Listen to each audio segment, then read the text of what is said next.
Hello friends, Chanakya academy में आप सभी को अश्वनी सर का नमस्कार। आज हम पढ़ने जा रहे हैं गुप्तोत्तर भारत, यानी कि गुप्तों के बाद भारत की राजनीतिक स्थिति व सामाजिक, आर्थिक आदि पर क्या प्रभाव पड़ा।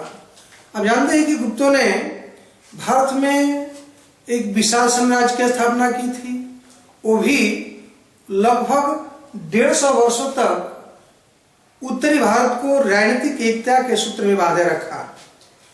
जिस समय उत्तर भारत में गुप्त साम्राज्य एक सुदृढ़ स्थिति प्राप्त किए हुए था, या गुप्त वंश स्वयं को स्थापित करने का प्रयास कर रहा था, उसी समय दक्षिणापथ की राजनीति में एक नए वंश बकाटक वंश का उदय हुआ।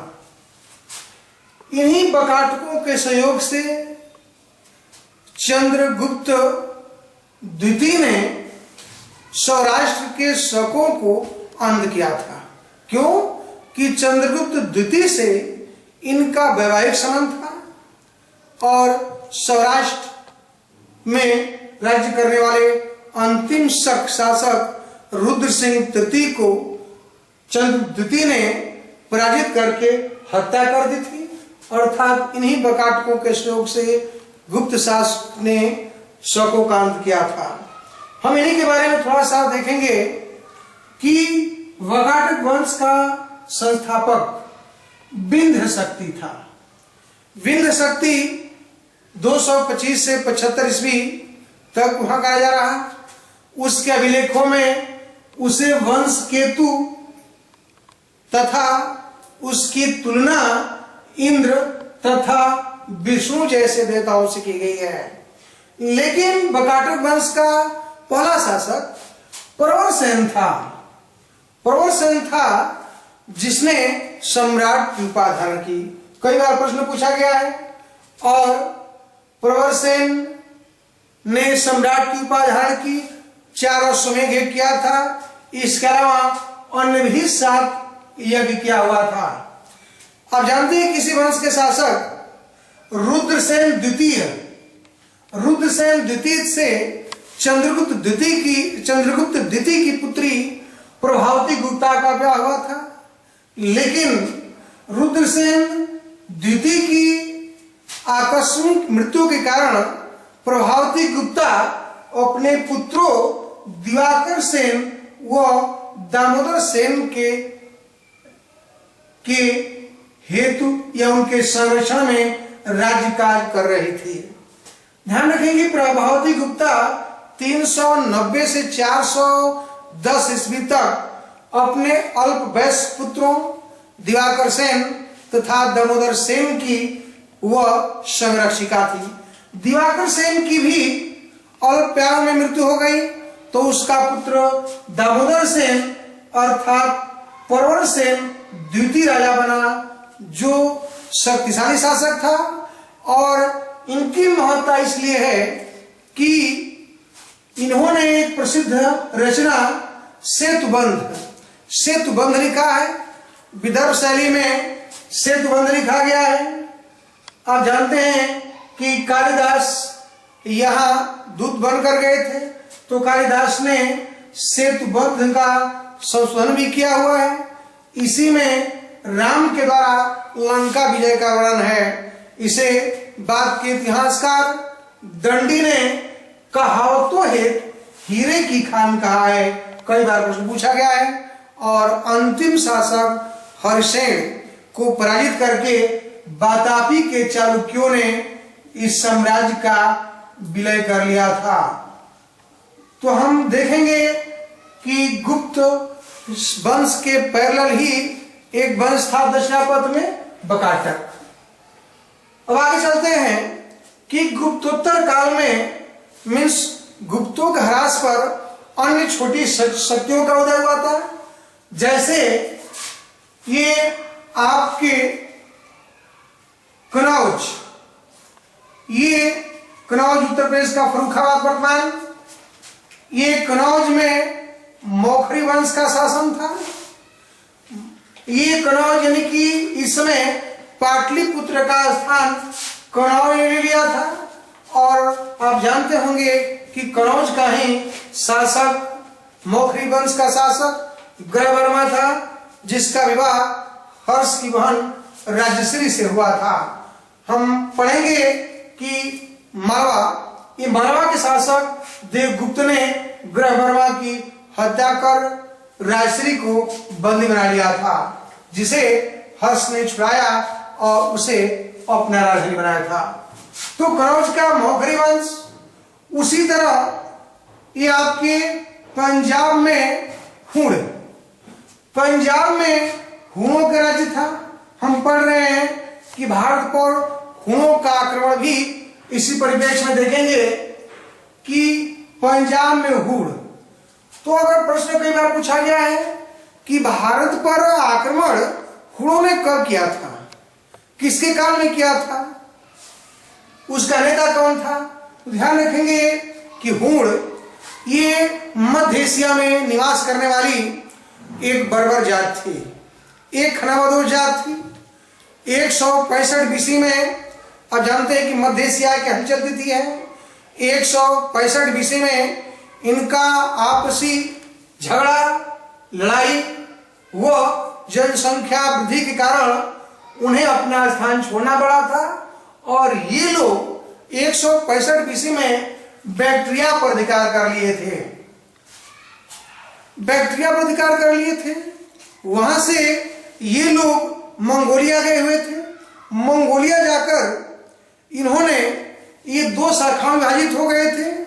एक शाखा यूराल पर्वत पार करके रोम पहुंची थी और दूसरा आक्सस नदी पार करके भारत पहुंची थी। वहीं ये यानी कि आक्सस पार कर भारत आने वाले ये हुण थे। 165 बीसी में इसने कुषाणों को खदेड़कर बैक्ट्रिया छीन लिया था और उसके नेता खुशनवाज के नेतृत्व में भारत पर पहला आक्रमण गुप्त शासक स्कंद गुप्त के समय हुआ था।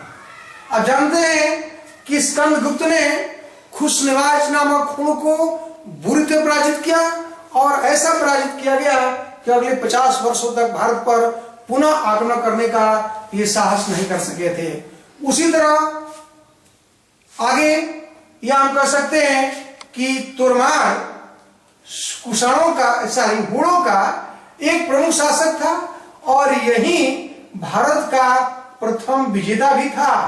यानी कि तोरमार प्रथम हुण शासक था जो भारत को विजित किया था। उसका पुत्र मिहिर कुल एक शक्तिशाली शासक था और यद्यपि वह कट्टर शैव था किंतु बौद्ध विरोधी था। वेदशास्त्र कहता है कि इसने बहुत से स्तूपों को नष्ट किया था, लगभग 1600 स्तूपों को नष्ट किया था और इसके अत्याचारी नीतियों को सुनकर के गुप्त शासक बालादित्य ने कैद कर लिया, लेकिन अपनी माता के कहने पर छोड़ दिया था। आगे चलकर देखेंगे कि यशोधर्मन, ये मालवा के शासक यशोधर्मन की एक प्रशस्ति है, वो मंदसौर प्रशस्ति। मंदसौर प्रशस्ति में कहा गया है कि जिसने शिव के सिवाय किसी के सामने नतमस्तक नहीं हुआ, जिसके सामने व्यर्थ ही हिमालय दुर्गम अभिमान करता था, उस मिहिर कुल को अपने बाहुबल से उसके सर को नतमस्तक करके उसके बालों में लगे जूट में पुष्पों से अपने पैरों की पूजा कराई थी, अर्थात बुरी तरह पराजित किया था ये मालवा के शासक यशोधर्मन ने। बाद में ये शक्तिहीन हो गए, यद्यपि मिहिर कुल का ग्वालियर अभिलेख है जिसमें स्वयं को पृथ्वी का स्वामी कहता है। आगे देखेंगे कि कलचुरी शासक कर्णदेव ने हुणों को पराजित करके उनकी कन्या मलदेवी से विवाह किया था और धीरे धीरे हुण भारतीय सभ्यता संस्कृति में विलीन हो गए। कर्नल टाट जैसे इतिहासकारों ने कहा है कि राजपूतों की उत्पत्ति हुणों से हुई है, अर्थात ये भारतीय संस्कृति व धर्म को अपना लिए थे। देखेंगे कि उसी तरह ये बल्लभी एक शिक्षा का केंद्र भी था। तो बल्लभी में मैत्रक गुजरात, वर्तमान का गुजरात बल्लभी में मैत्रक वंश का शासन था। इसका संस्थापक भट्टारक था और एक शासक ध्रुवसेन द्वितीय या ध्रुवट द्वितीय से हर्ष की पुत्री का विवाह हुआ था। ये बल्लभी के मैत्रक वंश थे। एक बड़े इसी परिवेश में देखेंगे कि सिंध की स्थिति क्या रही, जो वर्तमान में पाकिस्तान में है। तो सिंध पर अरबों का आक्रमण 712 ईस्वी में हुआ था। सिंध के इतिहास का मुख्य स्रोत चचनामा है। ये बहुत ही बड़ा पोर्शन है, थोड़ा ध्यान देंगे।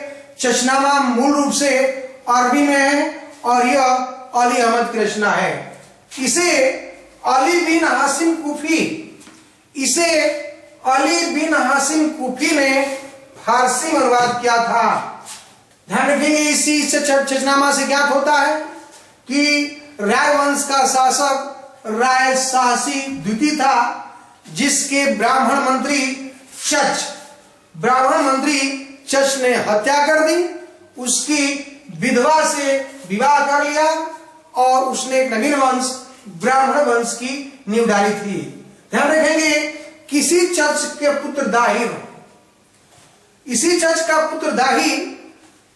उस समय राजा था जब अरबों ने भारत पर आक्रमण किया था, अर्थात मीर कासिम ने आक्रमण किया था।